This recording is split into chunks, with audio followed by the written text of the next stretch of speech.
Imagine you haven't eaten in 2 days. You know exactly where the herd is. You tracked it yesterday. You found the prints. You mapped the route in your head, and now all you have to do is get there. And then it starts raining. Not a light drizzle. A heavy, soaking, wind-driven rain that doesn't stop. It goes all day, then all night, then the next morning, and it's still going. So now, you can't hunt. You can't see tracks because the mud's washed them away. You can't move through the open because wet ground and bare feet on rocky terrain means a twisted ankle, and a twisted ankle out here means death. The river near your camp is rising, and the fire, the one thing keeping you warm, keeping predators away and keeping you alive, is now starting to struggle. You're not bored, you're trapped. For most of human history, rain wasn't an inconvenience. It was a crisis. And what ancient humans did during that crisis might be more important than anything they did on a clear day. Today, when it rains, you close your window, make some coffee, maybe grab a blanket and open Netflix. You get cozy on the couch, start wiggling into that perfect spot and just sink in. For you, rain is just background noise. It makes you feel calm, makes you feel sleepy. You might not even make it through the episode, but for a human being 50,000 years ago, that same rain, the exact same sound you're falling asleep to, could kill you in 3 different ways before it even stopped. The first one is cold. A wet human loses body heat up to 25 times faster than a dry one. Without clothing, without waterproof shelter, a long rainstorm in anything below about 50 degrees Fahrenheit could drop your core temperature into hypothermia range within hours. And most of the world our ancestors lived in got that cold at night, even in Africa during the wet season at higher elevations. The second one is flooding, caves and rock shelters. The main places humans lived are often at the base of hillsides or near rivers, so heavy rain meant flash floods. Archaeologists have found layers of flood sediment inside occupied caves, meaning the water came in while people were living there. Some of those layers are thick, and they found out that those caves were never used again. And the third one, maybe the worst, is predators. Rain drove animals into shelter too, and sometimes that shelter was the same cave you were in. There are cave sites in South Africa where human remains and large cat remains are found in the same layers. Some of those humans have puncture marks in their skulls that match leopard teeth perfectly. So rain didn't just make life uncomfortable. It compressed the entire world. Humans, predators, prey, all of them squeezed into the same small dry spaces at the same time. And in the middle of all that, one job mattered more than everything else: keeping the fire going. And here's why that was so terrifying. Before roughly 40,000 years ago,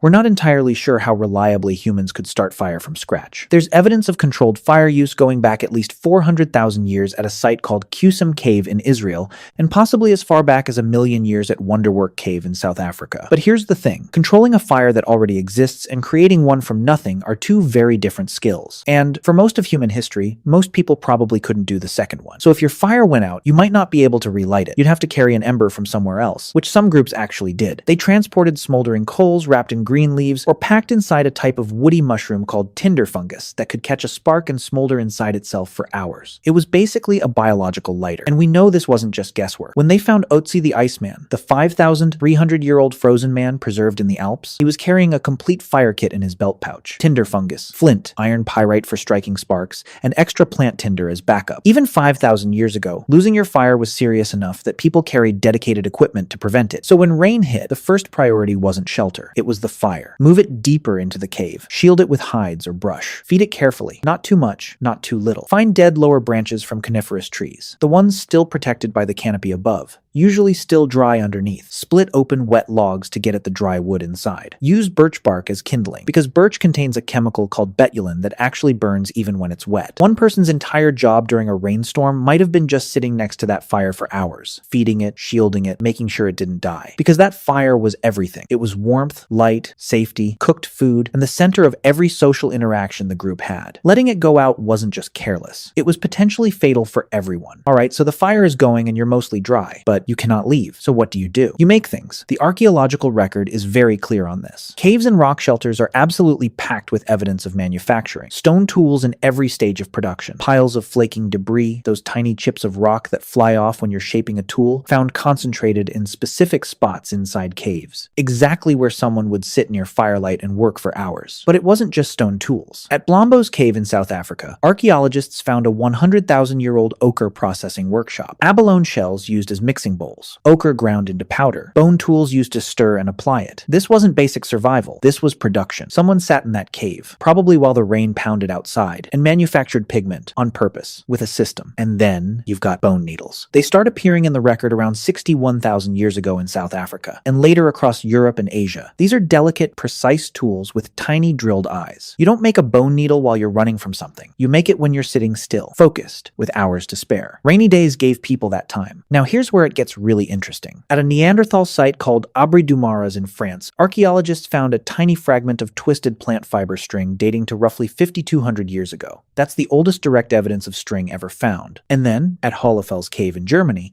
they discovered a 35,000-year-old tool carved from mammoth ivory with 4 holes and spiral grooves, designed specifically for twisting plant fibers into rope. Someone sat in that cave and carved a dedicated rope-making machine. Making rope is slow, repetitive, and requires patience. It's the perfect bad weather task, and rope changed everything. It let you tie things together, build better shelters, create snares and traps, bind tools to handles. An incredible amount of human technology runs on string, and string was almost certainly invented by someone stuck inside waiting for rain to stop. And it wasn't just tools and rope. People were also making their shelters livable. At Sibudu Cave in South Africa, archaeologists found something most people wouldn't expect from 77,000 years ago: bedding. Actual bedding. Layers of sedges, rushes, and grasses carefully arranged as sleeping mats. The top layers included leaves from a plant called Cape Laurel, which is a natural insect repellent. Someone wasn't just surviving in that cave. They were making it comfortable. They were making it home. And the bedding was periodically burned and replaced to keep it clean. 77,000 years ago, people were already doing pest control. But here's where the story takes a turn that nobody expects. Because all of that, the tools, the rope, the bedding, that's the practical stuff. What came next is something else entirely: the art. The Chauvet Cave in southern France contains paintings that are roughly 36,000 years old. Lions, horses, rhinos, bears, drawn with a level of skill and observation that still shocks people today. The artists understood anatomy, movement, perspective. Some of the animals are drawn mid-stride, muscles tensed, heads turning. These aren't doodles. These are the work of people who watched these animals for thousands of hours and then recreated them from memory, deep underground, by firelight. And Chauvet isn't alone. Lascaux, Altamira, Sulawesi in Indonesia, where cave art dates to at least 45,000 years ago, making it the oldest known figurative art in the world. But here's what makes this really interesting. These paintings aren't at the entrance of the cave where you'd sit for shelter. They're deep, sometimes hundreds of meters in, through narrow passages,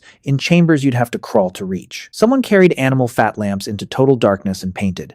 And think about that for a second. Nobody does that when the weather's perfect and the hunting's good. You do that when you can't go outside. When the rain has been falling for 2 days and you've already sharpened every tool you own and there's nothing left to do but go deeper into the dark and create something. Now, we can't prove that cave art was a rainy day activity, but the logic holds together. The most creative explosion in human prehistory happened in the exact places where people were most likely to be stuck inside for extended periods. And that leads to something even bigger. Rain didn't just create art, it might have created culture itself. Think about it. What happens when 15 to 30 people are forced into a confined space together for days with nothing to do? You talk, you listen, you share information. In 2014, anthropologist Polly Weissner published a study where she compared daytime conversations and nighttime fireside conversations among the Juhoansi Bushmen in the Kalahari Desert. During the day, people talked about practical things: land rights, resources, complaints. But at night, around the fire, over 80% of the conversation shifted to stories, songs, and ceremonies. The firelight changed what people talked about. It softened faces, reduced tension, created a space where people opened up. The campfire wasn't just warmth. It was the original social network. And the stuff being shared around that fire wasn't small talk. It was survival. Where the water sources dry up in summer, which plants are safe to eat, where the best flint deposits are, how to track a specific animal. That's not gossip. That's critical knowledge being passed from one brain to another through speech. And then, beyond the practical stuff, there was something else. Stories, myths, explanations for why the rain comes and where it goes. Every ancient culture on Earth has rain mythology, and someone invented those stories. They almost certainly did it while sitting in the exact situation the story was trying to explain. And here's something that shows just how powerful this storytelling actually was. The oldest known oral traditions that have been verified against real geological events are Australian Aboriginal stories describing sea level changes that happened roughly 7,000 years ago. Those stories survived for 7,000 years through nothing but people telling them to each other. That kind of cultural memory doesn't develop unless groups spend enormous amounts of time doing exactly that, sitting together, retelling stories over and over and over again. So rainy days weren't dead time. They were transmission time. The days when knowledge moved from the old to the young, when skills were taught by demonstration, when the group's collective memory got reinforced and updated. Now, here's the part nobody talks about. Rain wasn't always bad. Sometimes it was actually the best thing that could happen. After a heavy rain, the ground is soft. And soft ground means perfect tracks. Deep, clear, detailed. You can see exactly which animals walked past, how long ago, how fast they were moving, and where they went. Some of the best tracking conditions in the world come right after rain stops. Rain also meant water. Humans could collect and store rainwater, and even early hominins may have understood this. Rock depressions that fill with clean water during rain are found near almost every known prehistoric campsite, and some of them show signs of being deliberately carved deeper to hold more. But water wasn't the only thing rain brought. Mushrooms and certain plants explode after rain. Tubers are easier to dig from wet soil. Insects come to the surface. A rainy period didn't stop the food supply. It changed it completely, and the groups that understood those changes had an enormous advantage over those that didn't. Termites are a perfect example. They swarm after rain in tropical Africa. They're one of the most protein-dense foods available. You don't need tools, you don't need weapons, you just pick them up. There are chimpanzees today that gorge on termite swarms after rainstorms. Early humans almost certainly did the same thing, probably on a much larger scale. So what did ancient humans do when it rained all day? Everything that mattered. They kept the fire alive. They made the tools they'd use for the next hunt. They sewed the clothing that would keep them warm through winter. They twisted the rope that would hold their shelters together. They ground the pigment they'd use to paint animals on cave walls deep underground. They told the stories that would carry survival knowledge across generations. And when the rain finally stopped, they walked outside into soft ground, covered in perfect animal tracks, and got back to work. Rain didn't slow them down. It gave them time to prepare for everything that came next. Every tool, every piece of clothing, every story, every painting on a cave wall, all of it came from downtime, from the hours and days when they couldn't go out and had nothing to do except sit near a fire and think. Boredom didn't exist for them the way it does for you. Because when you're sitting in a cave with the rain hammering outside, and your survival depends on what you make with your hands in the next few hours, you don't get bored. You get creative. And that might be the single biggest reason we're still here.